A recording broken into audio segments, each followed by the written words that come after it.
Welcome to another episode of As Told by Millennials. Y'all better come up here and get one of these. That's too damn bad. And it's really very simple. Y'all better come up here and get one of these. That's too damn bad. What the hell is going on? And we're live. What is it? Shit.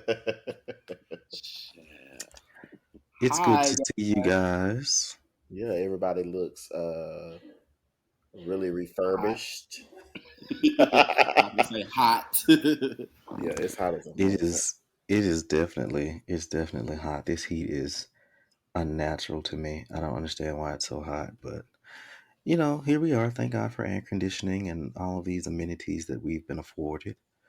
Um, but yeah, it's good to see you guys and good to be seen for another episode of As Told by Millennials. It still shocks me that we're still doing this and we haven't been doing it long. Right. It feels like a lifetime, but we haven't only just begun. Right. Um, Everybody that's listening, make sure you subscribe and follow us across social media platforms at As Told by Millennials. We would appreciate it. So, what's going Absolutely. on with y'all? What's going on with you, Denzel? Nothing much. Just sitting here chilling for the weekend, getting some rest, and it was kind of a rough week. Um, Trying to find motivation to keep going. Nothing bad really happened. It's just it was one of those slow weeks. So I'm just getting down in your feelings. You're like, why should I keep going? Because I do have issue with patience. I want what I want when I want it. But I'm getting to it. How about y'all? I'm Um, good. What? Um, I mean, because I definitely understand that and have dealt with that. But this week has been really nice and chill and productive and rewarding and fulfilling. Like it's been a good week for me, so I'm good. You appreciate the highs so you can um, make it through the lows, I guess. David, what about you? I actually agree with both of you guys. I'm kind of, this week was tough on a lot of different levels. Um, Mentally, physically, it was just a lot going on, but I find so much peace in knowing that God can and God will fight your battles for you, and that we don't have to stress, worry, be anxious, or be discouraged about anything. Uh, and that has been my where I found peace this week. Amen to that. Hmm. Also, Yeah, Amen I to just want to that. thank everybody for the birthday wishes. yeah. Happy late Yes. birthday again. Well, it's not late because I definitely was on time, but for those of you who did not say happy birthday, Appreciate it, guys. Another year around this hot ass sun. How do you how many It's feel? house? this much close. I'm actually happy because I'm almost close to getting the SSI check. I am over this shit called work. I was gonna Seem say like that. shit. 40 has got to feel amazing. Who 40? Hold on. Who 40? Wait a fucking minute. Who 40, baby? We gotta. You need to take a few back, baby. Don't I get don't thrown think over in that ocean. I, I don't think we've ever really broken down, where we fall as far as ages on the show. I don't think I that think people it's really important. know. Yeah, I don't think people know where we fall. I am the oldest, Milton. Denzel is after me, and then David is the baby. Yes, I'm normally the Allegedly. baby in most situations. As I don't far as know like if friendship. Yeah, I don't know. I don't know if that comes across on the podcast, but yeah, that's where we fall. Hmm. And I am not 40. Denzel is not 40, y'all. He is not He is 40. That's For not. the just a record. joke. Yes, for the record, let it be said that Denzel is not 40. Slight exaggeration there. Slight ass whooping coming. But yeah, I'm Ooh. glad. I'm glad that we all made it through this week to be here to record this wonderful show of ours.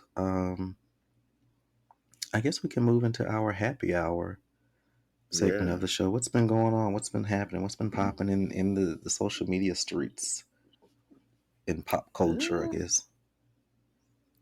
Well, pop culture, Tory Lanez was sentenced for the shooting Wonderful. of Megan Thee Stallion.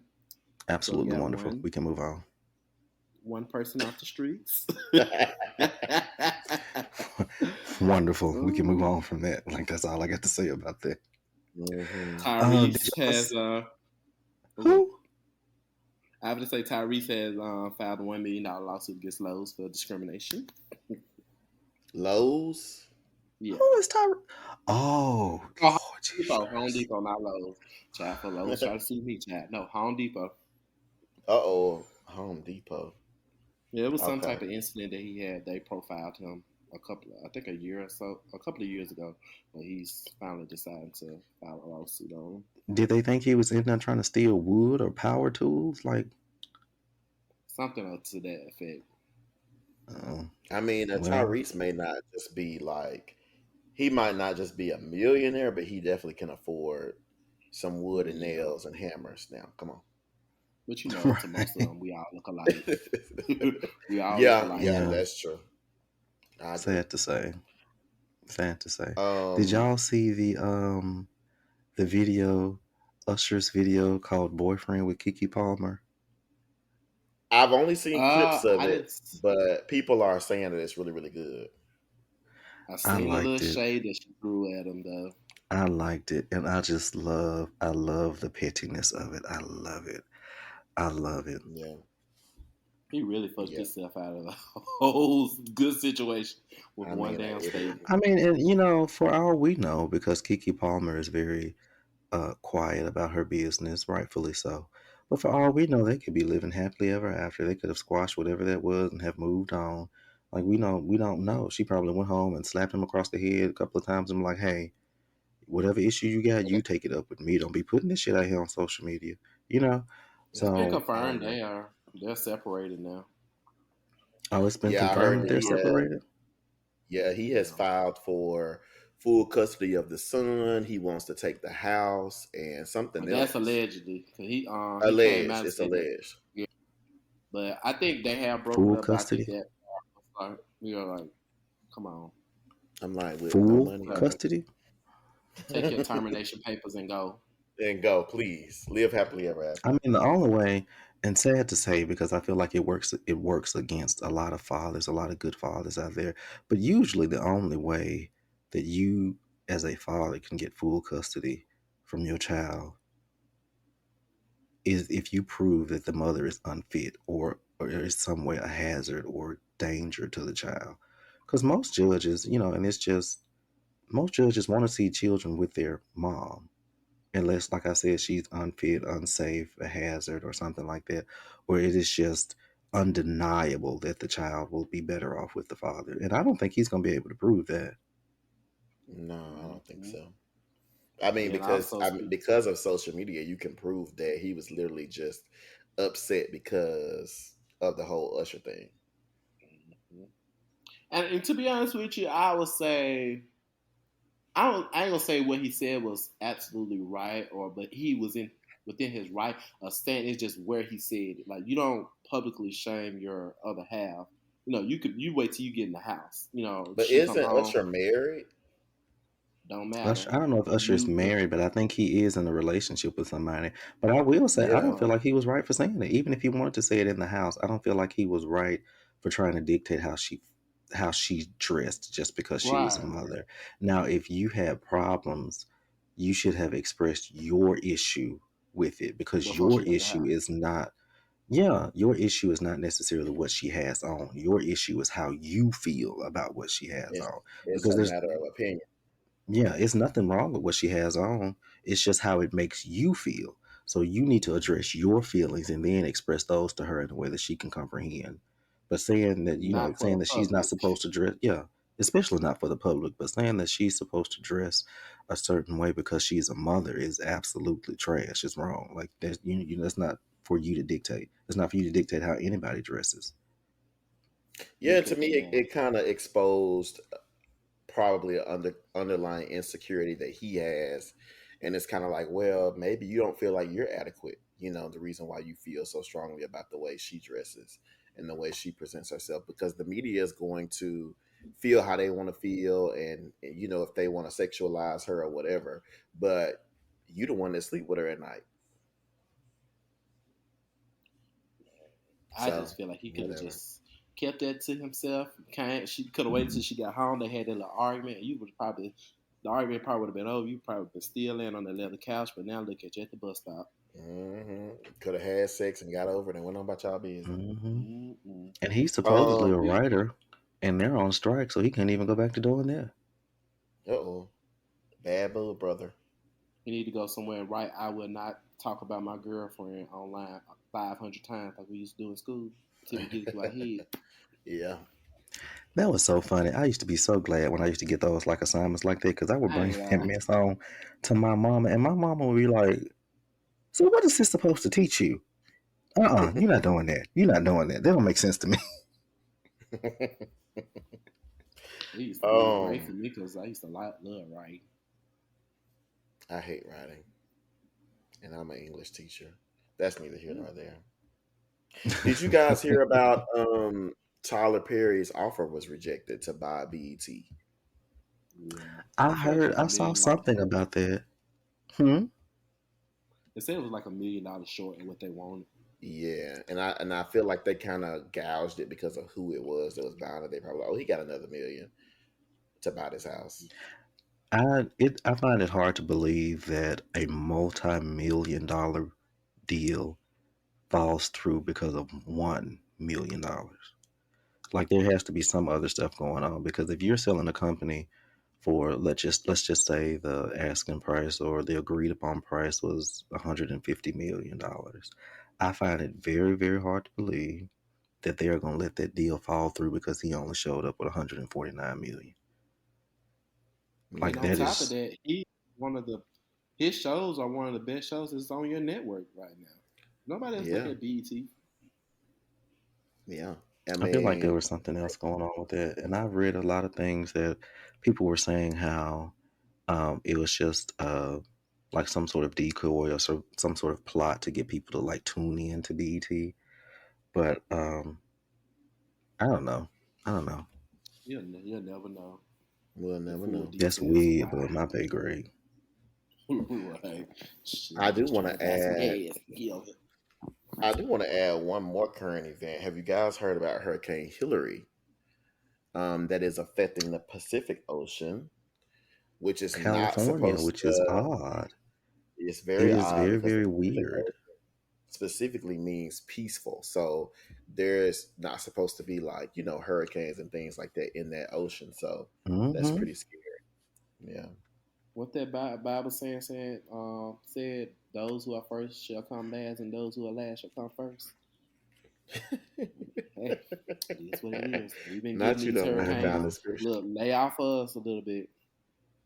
It was always like an African proverb or like a parable or story or something like that, that all the hurricanes, because usually all the hurricanes come from the Atlantic, like Africa, and they come toward the United States, and they were always saying that that is sort of like Africa's raft for like Mm-hmm. slavery and all of that stuff. Because hurricanes always fix the East Coast and like the southern states, Louisiana, Alabama, Mississippi, Florida. Hmm. Like there's just that region. Like you never hear about hurricanes over there in California and like the West Coast. But it was really interesting to me to hear about a hurricane affecting California. They can barely handle rain without everything Right. sliding off the hills out there.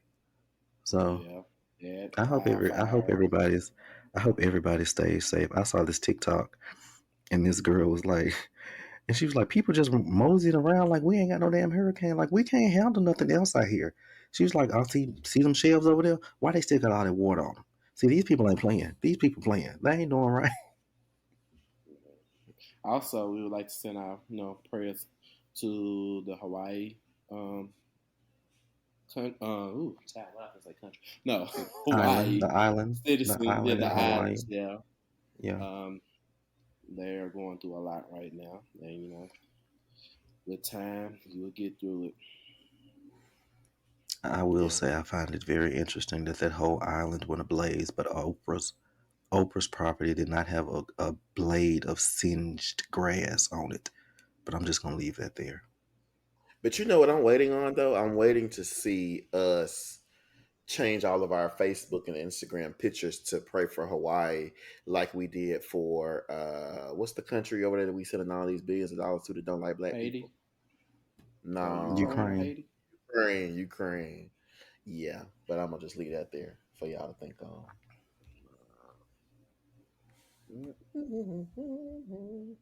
Well, quiet as is kept, they don't really care for us in America. They don't care, and it's not just black people. They don't care for mainland tourist people in Hawaii. Supposedly, Yeah. that's what I've heard from several people who Mm. have been to Hawaii. But That's what they Yeah. say. One woman said that pray for them somebody. anyway. Who was that? Bo. But I'm sorry, my dog is in there going crazy nah, you good. I've never heard Bo bark. I haven't because he either. doesn't normally. It must be somebody in there he don't know. Oh, okay. Hmm. But yeah, Yeah. there was a lady that resides in Hawaii. She said that she had a property there that her aunt and uncle, elder aunt and uncle stayed there. She can't find them. The property has been burned down, but she said she had investors calling her, asking, offering her money for the property, and she was like, "How disrespectful is that? I haven't even found, the bodies of my aunt and uncle, but you want to buy my, place." So How she think them stuff like folks that made supposed me to know think that that she it can't was find set the up. body? Hmm. But how them folks supposed to know that she can't find the bodies? But I mean, yeah, true that though. But still, like, it's not like it's over. It's still fucking happening. Like, people are still Interesting. dealing with the the after effect of whatever is happening. Still, people still are missing, and you're calling now trying to offer this person. She don't even, if she stayed there, she wouldn't even know where to go. She homeless, but you call to offer her money though. So I believe, me personally, I Mhm. believe that stuff was set up. So It may have been, power grab. the government and all these different entities have been working together to do certain things for a really long time, and it's hard to believe, and sometimes it's hard to even fathom that people can be so evil. Mm-hmm. It is. Kind of remind me of like how they did Tulsa, the Black Wall Street. Like they Hmm. burned Don't it upset down. me. Don't upset me. Shit. Um, Oh yeah. Lord, I feel you though. I completely agree. Oh yeah, All though. right, I think that's wrapped it up our happy hour section. Was is anybody drinking? I'm not drinking. I'm drinking a energy Not drink. yet. I'll drink later on the night. Yeah, not yet. I've got a little party to go to after this, so I will do most of my drinking there. Yeah. All But right. yeah, that wraps up our happy hour segment of this episode. I guess we'll move on and get to like the meat and potatoes or the in great detail section of the show where we're going to talk about Denzel. Of stress. How do you deal with stress? What are some things that you do to cope with stress? What stresses you out? Do you know your triggers? So That's Now with really that's a good. me, very good question. That was a good question. Do you Hmm. know your triggers? mhm. Mm. So with me, I Um, just try to find like things like when I'm being stressed. When I feel like I'm starting to be stressed, I start to look back like what's going on. Okay, why are you stressed? Like, and I try to just ask so many questions until I get to the root problem of what it is. But most of the time, I come back. It's just my ways and how I am. What about y'all? I know for me, one of the things that really stresses me out is when things are sort of out of my control and I feel like I don't have a good handle on things. Like sometimes, um, situations just don't pan out the way that you plan them, and then they don't pan out for, uh, or they don't pan out the way that you planned for it to go wrong. Because how you plan certain things, like you plan for something to happen, but if it doesn't go this way, then you already have another plan and said, but then it like veers off outside of that plan, and so you just don't feel like you really have a handle on things, and you feel like you're just kind of bopping along, like not really in control of what's going on. Like that stresses me out until I can kind of get a handle on things again. Um, I will say I found out very early in my life that being broke stresses me out, which is why I have not been broke in a very, very long time, thank God. But just not being able to take care of myself. I should probably say not necessarily being broke, but not being able to do what I need to do to take care of myself as far as bills, expenses, and living the life that I'm accustomed to living. That stresses me out. And it usually stresses me out because if I'm not, if, or at the time when I wasn't able to do that, it was my fault. It was something that I had done, like being irresponsible or just being completely frivolous, and that would stress me out because I put myself in a situation that I didn't have to be in. So it was probably more frustration, but frustration leads to stress. So I know those are two big things for me. What about you, David? Well, first of all, I really, really like you guys' responses.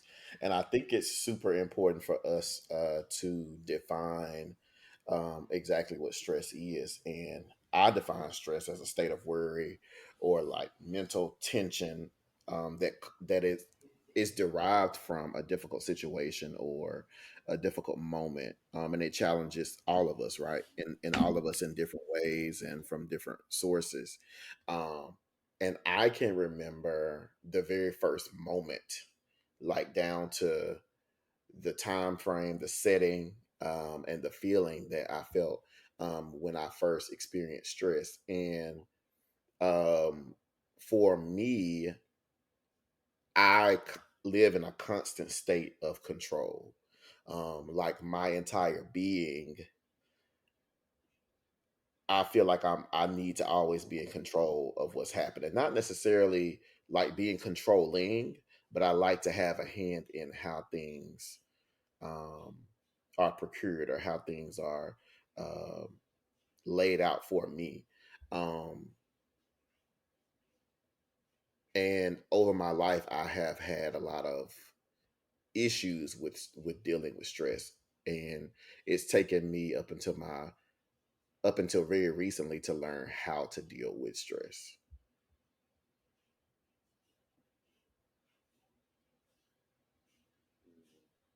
I think with me, I think sometimes my stress is triggered by like you just being not having enough. Like if I'm when I work, I like to have a lot on my plate. That way, I know each minute of the day I got something to do. Don't bother me. If I have to work with you, fine, we get it done. But just sitting somewhere, it's and my mind starts to slow down and stuff like that, and I start to think about stuff that I shouldn't be thinking about. So that's like one of the things that start to stress me if I slow down too much, just sitting still. I'm not the person that needs to be sitting still, just sitting down all day. Because once that mind get to thinking, it's hard to turn it out. So that is also just like being worried about stuff that I have no control over, whatnot, and being patient. Like certain things that I want to do, I know it takes time, but me, I want it right now because I feel like we all know that time is not on our side. You never know. So you want what you want when you want, and I have to understand sometimes you got to slow down, and that's hard for me to do. Yeah.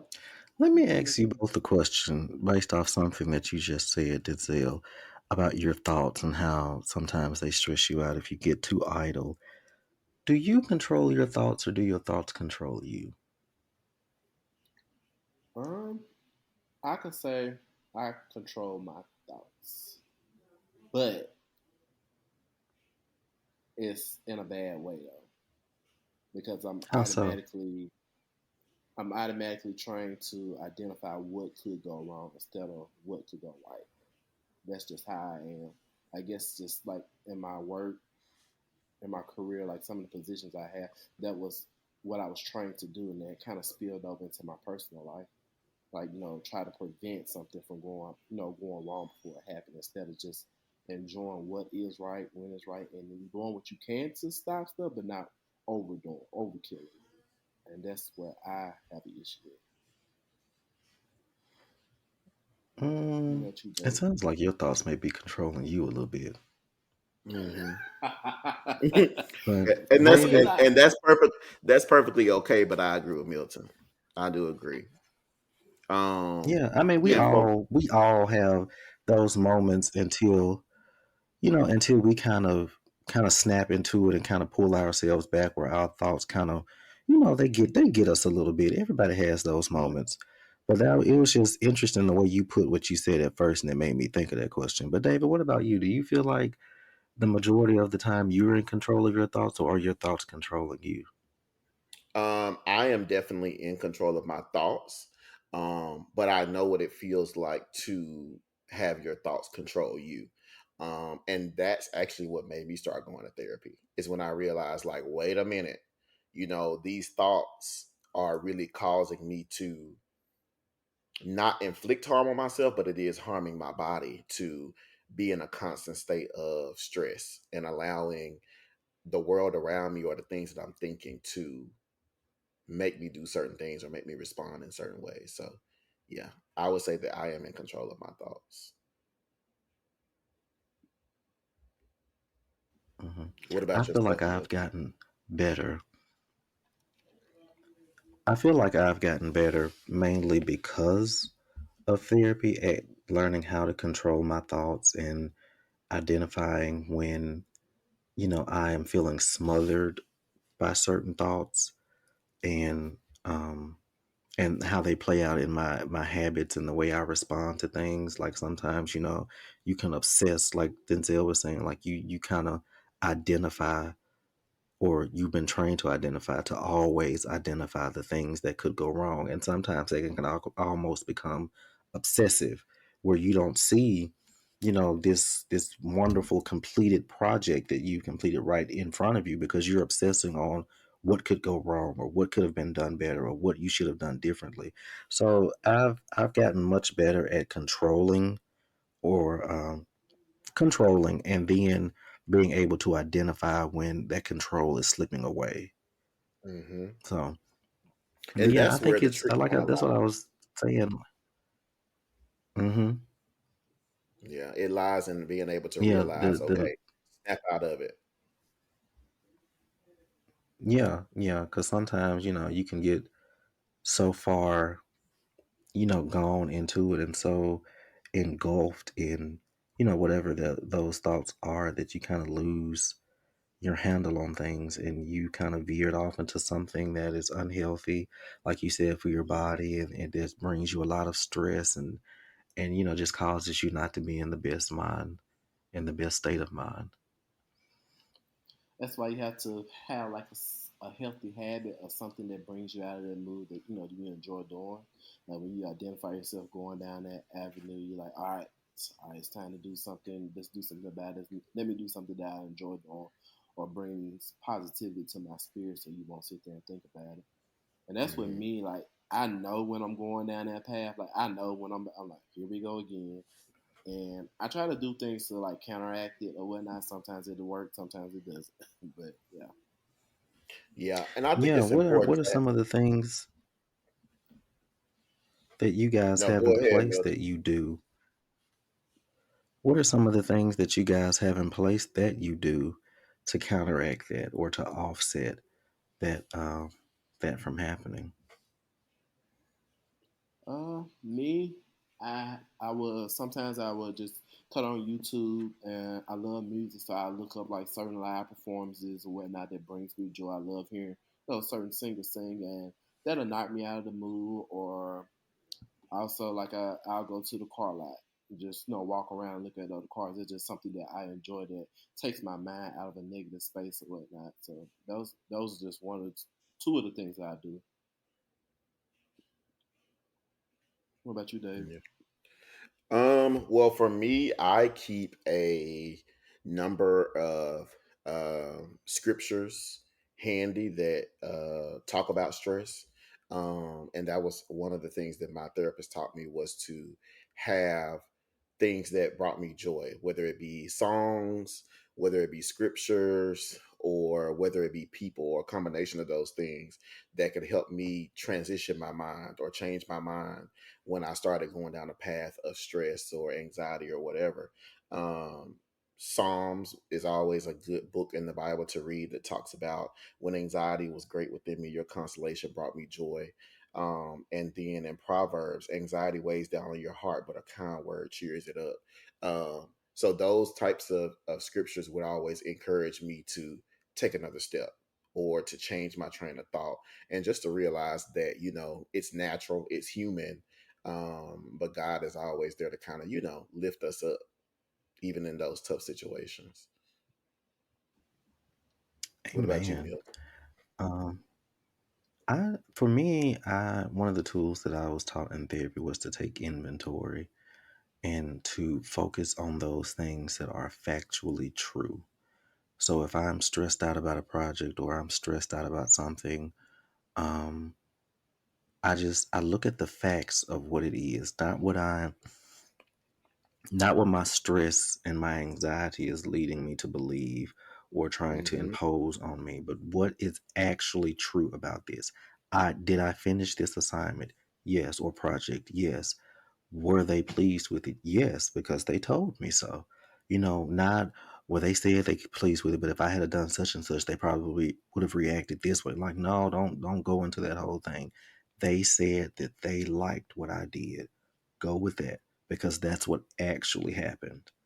So I try to focus on those types of things instead of, those imposing thoughts that come from anxiety and stress and um, like like imposter syndrome. Imposter syndrome is a real thing that I think a lot of us deal with. Um, and it's like it goes hand in hand with stress and anxiety, if you ask me. Um, but yeah, that's what works best for me.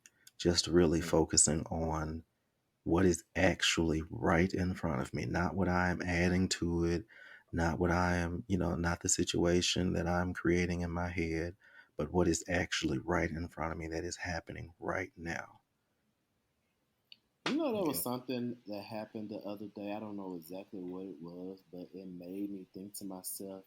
I was thinking about something, and I said to myself, it made me feel like it was the teenage version of me that was scared about whatever was happening. I can't remember exactly what it was, but it made me feel like it was another person inside of me that was scared instead of me. But then when I really looked at it, it's like it's the teenage version of you. You know, like the younger you that is still coming up today in your brain and stuff like that.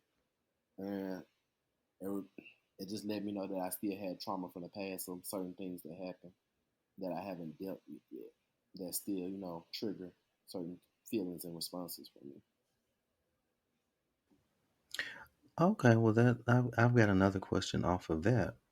How do you or have you found in your life yet? Because I feel like everyone will at some point.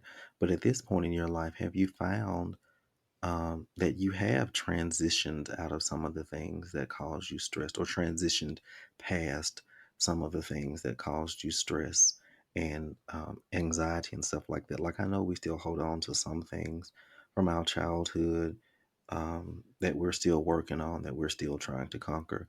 But are there some things that caused you stress and anxiety in your childhood or young adulthood that you feel like you've transitioned past that doesn't trigger you anymore? Like you can recognize it and say, well, at one point that would have triggered me, but now, it doesn't bother me anymore because I've grown past that. Well, I haven't had. Let me put this right. I have identified one of those things that from my childhood, and I haven't fully got past it, but I recognize it when it comes. When I realize that this is what causing me to respond to a certain situation. So I'm like, this is how it's affecting. When something happens, and I automatically know, like, all right, this is. I know why I'm feeling like this, but I'm still in the process of trying to figure out how to keep it from re-happening over and over again, and not have any type of weight in my life or whatnot. I mean, well, even good job with that because I feel like one of the biggest obstacles is being able to identify it. Just being able to say that this is what it is and be able to see it coming and see it happening. And, even if you haven't quite figured out how to handle it yet, at least you know what it is. And I feel Yeah. like that's a huge part of moving past it and growing past it. David, what about you? Um, So I have identified, of course, things that cause me stress, and the biggest part of that was to learn how to prepare better.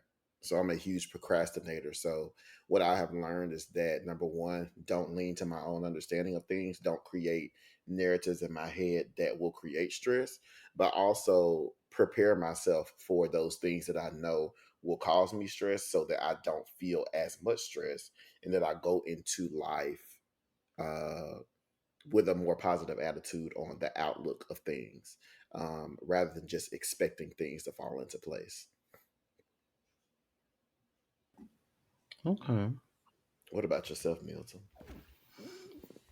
For me, and I know a lot of people probably feel like this or or have experienced this, but one of the things that I feel like I've grown past that caused me so much stress and anxiety was religion or church. Let me say church. I feel like I should say I feel church is a better description of what I'm trying to say.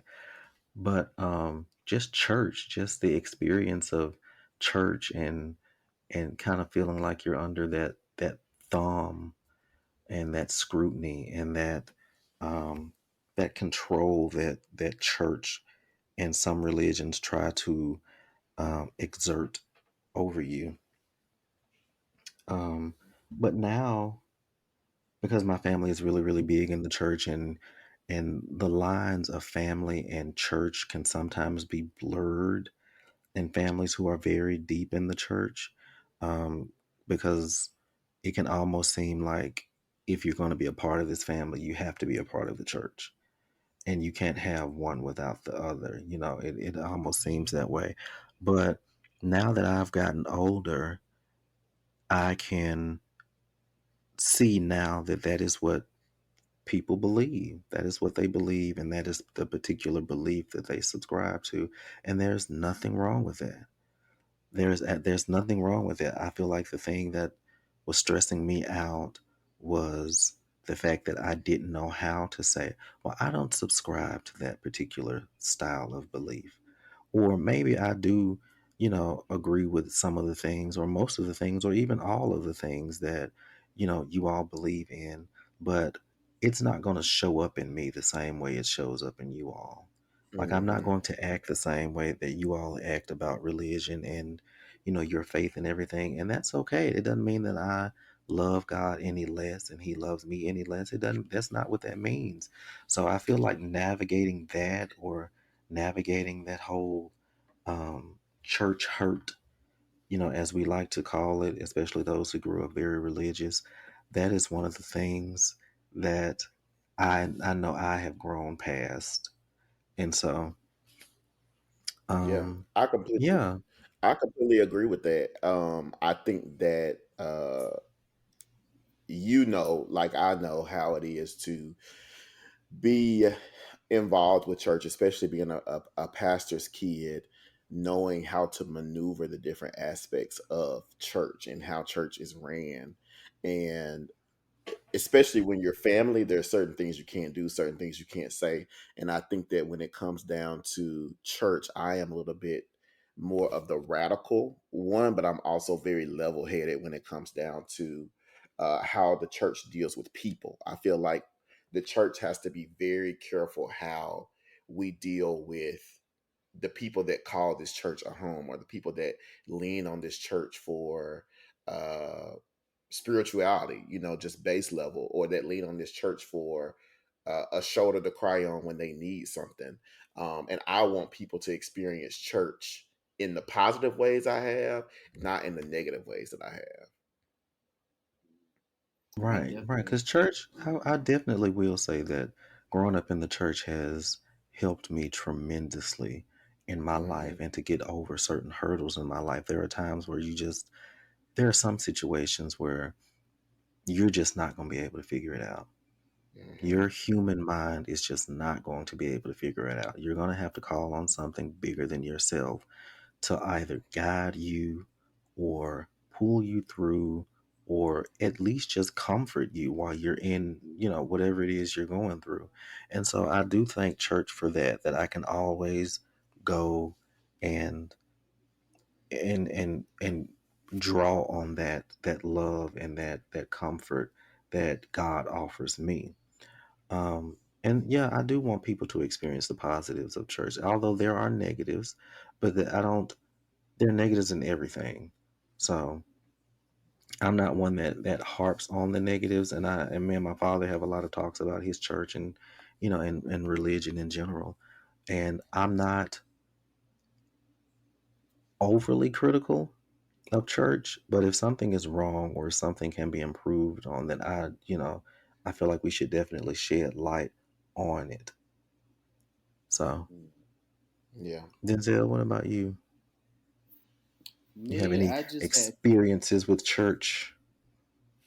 I have, just like you all. I was brought up in the church, um, growing up, and just I had to come to a point in life where I had to like stop and think for myself. Like, of course, there's the teachings of the Bible. Of course, there's the teaching of your parents and the community around you. But I had to stop and just really look at things and add it up for what I know it to be, and some of the things were not right. So I had to like really sit down and divide things up between my personal relationship with God, religion, and the church. And with those, just looking over it and just recapping my upbringing and what I went through at that point in time, I had to kind of step away from the church because I would go to church and they would sit there and preach about what everybody was doing wrong outside of the church. And all of a sudden, we got all kinds of stuff going on in the church that we're not talking about. But us as younger people, we pick up on stuff. They think kids are slow, but we know what's going on. Hmm. And so I was just like, I kind of see like church kind of like the hospital. You don't go to the hospital unless you're sick and you need help Right. and guidance and stuff like that. So you're judging people. I ain't gonna say you're You judging better come people. on and preach in here. You I don't want to say judge. I'm gonna say you're keeping people from coming to be saved by our Savior due to your opinion of them. You feel Hmm. like they should be farther off in life and stuff like that. But everyone is a human. Nobody, I mean, everybody got skeletons in their closet. Preachers Hmm. and all. Sometimes preachers have way more than anybody else in their church. Yeah. But I just feel like a lot of the younger generation, they don't want to feel that.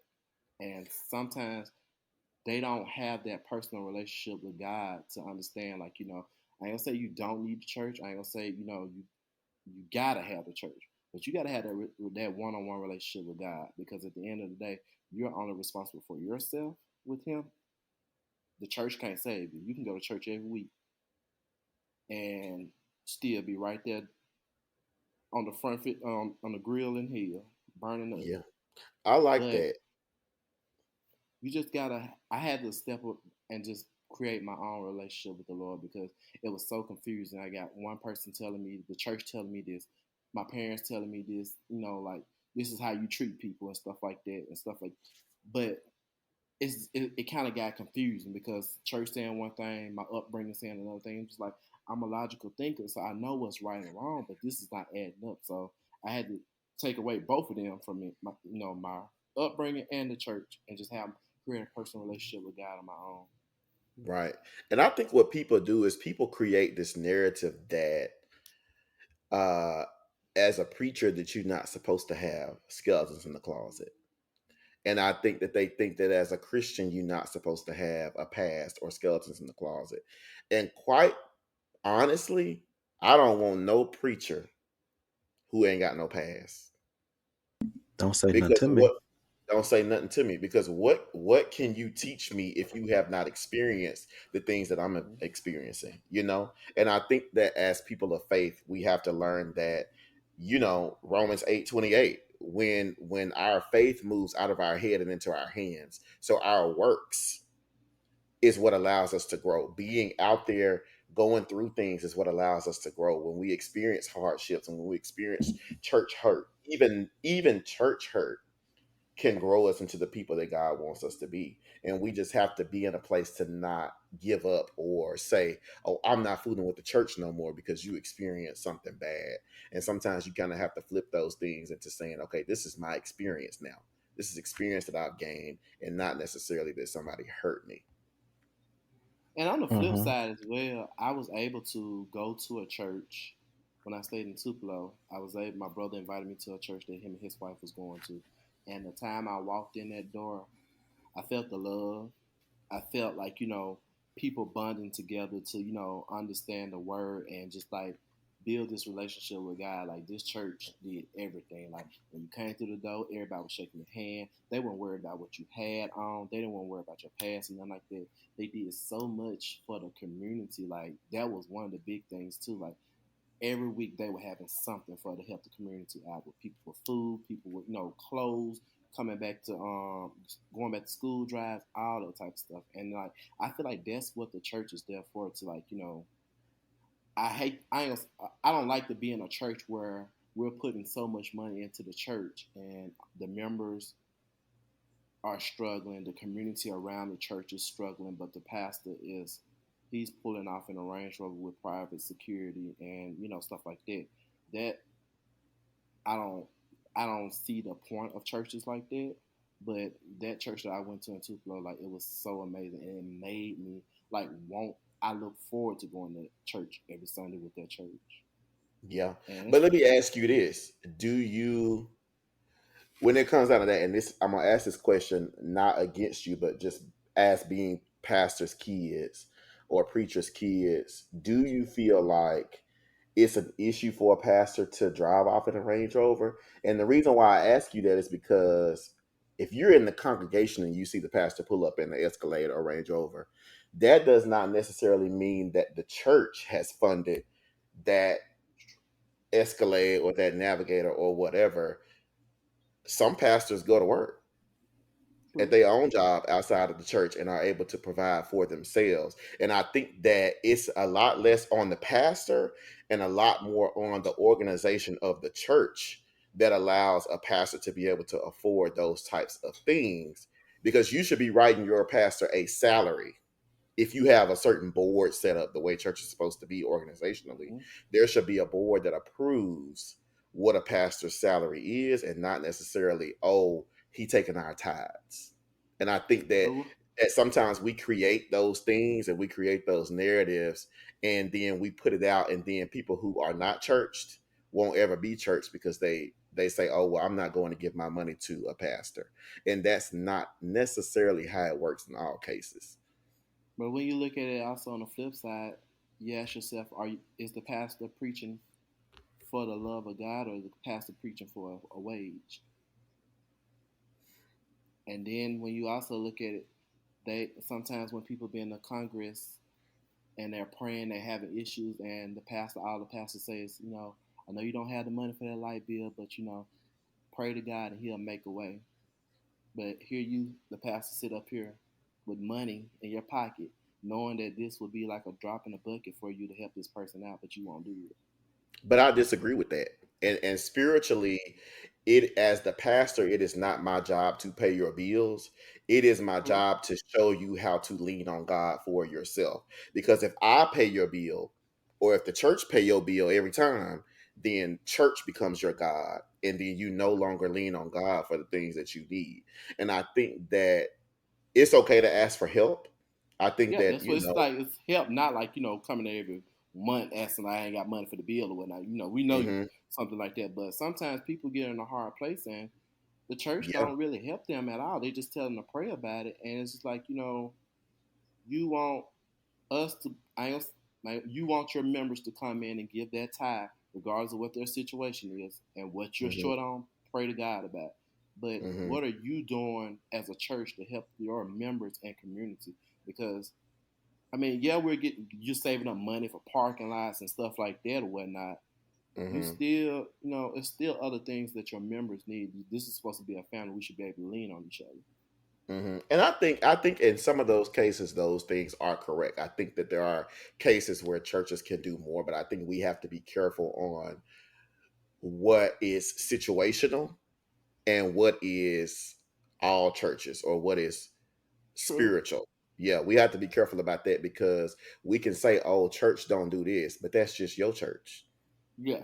That may not necessarily be all churches, and the things that we put out in the atmosphere, we have to be held accountable for when we make it to the gates because we put this out there, and now this person believes that all churches or all pastors are doing things for a wage. And honestly and truthfully, I don't want my pastor coming to do nothing for me for free, because if he got to take out his time where he could be at work to be able to pay for his own house and pay for his own food instead of the church doing it, we got to allow him to have a wage. We got to pay him. True. I'm not saying that he shouldn't have be like compensated for his time and stuff like that, but it's just like sometimes I would say mostly in our black community. I guess I would say for me personally, Hmm. me.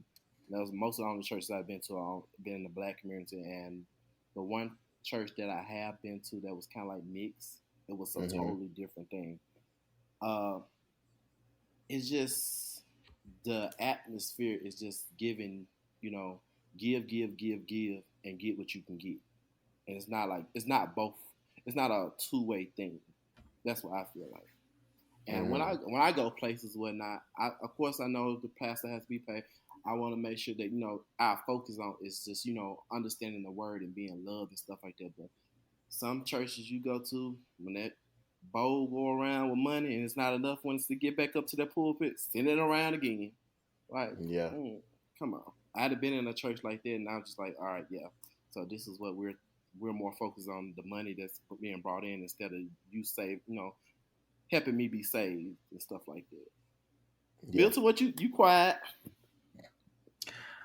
I'm just I'm just taking everything in that you guys are saying and processing and um you know like I do. I've got some questions whenever y'all get done. What are your questions, Milton? We're Let's done. get um One question is, why do you pay tithes?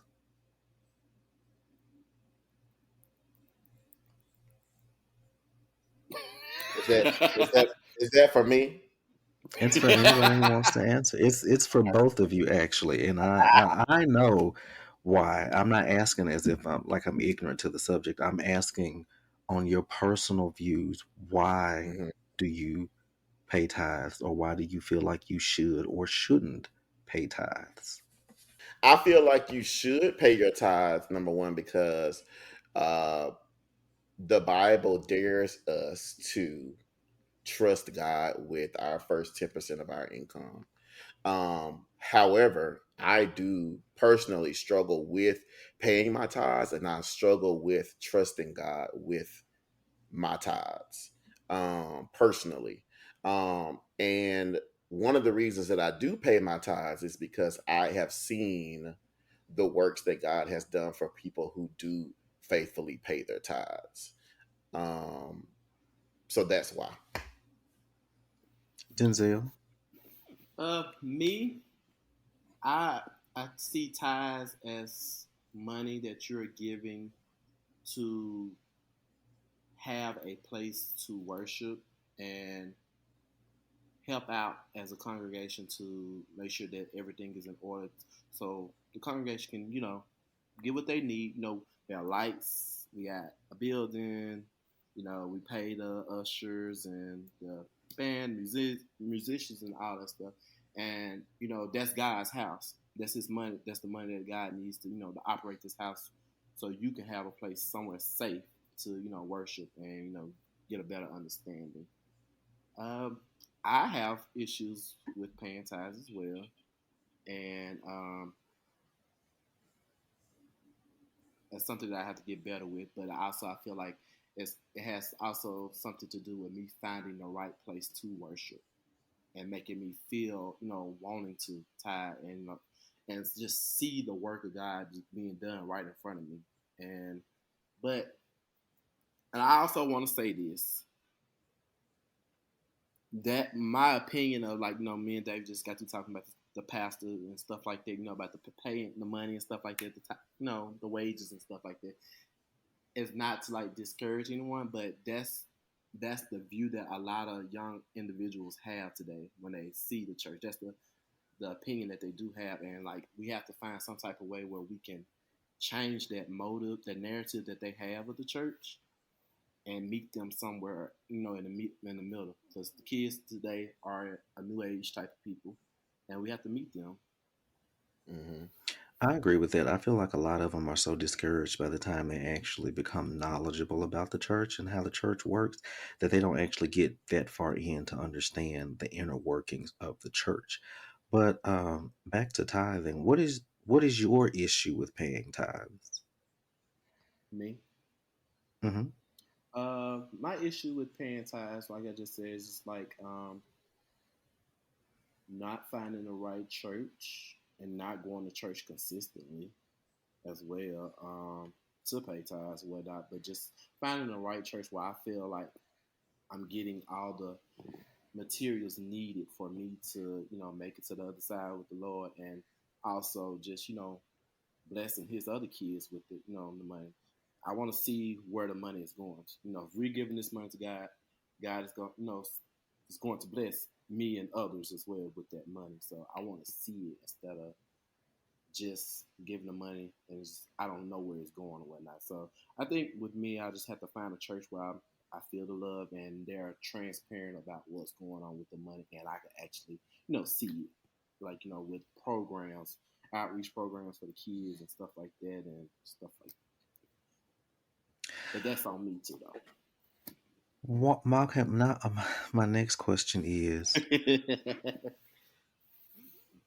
why, and this is not just specifically for you, Denzel, this is just a broad question. Why does one need to see where the money is going if paying tithes is what you believe you're supposed to do? I mean, good question. But don't you want to see where your money go anywhere else? If it wasn't for, if anything else besides tithing, you pay money somewhere. Don't you want to see where your money go? That's different. I want to add It's to just, that because the churches do not necessarily hide where the money goes. If you join a church and you want to attend a business meeting, generally a full financial report is printed and given out to the people who attend those meetings. So it's not necessarily a secret as to where the money no. goes. That's It's true not that I'm too, saying but that it's a secret. Go ahead, man. I was just going to say, for me, and this is something that I've never understood, and I have, you know, a plethora of issues with the church and my own church hurt and my experiences growing up in the church. But one thing that I have never had an issue with was paying tithes because, and this may have just been my own upbringing, or it may have been what I have learned myself from reading the Bible and getting an understanding. I've never needed to see where tithes went, or I don't need to see my tithe being multiplied like throughout the church or anything, because tithing is between me and God. It That's has it. nothing to do with that church. It don't have I don't care what they do with that money. Once I put it in that That's it. envelope and drop it in that bucket, that is my offering to God that I To am to trusting him God. Yep. with this to multiply it in my life. Not through the church, but to multiply it in my life. So that was one True. of the things that I have never had an issue with, and I promise you, we can be here until the sun goes down and come back up talking about my issues with the church. But that is one Right. thing that I have never had an issue with because as long as I have paid my tithes, I have always had more than I needed.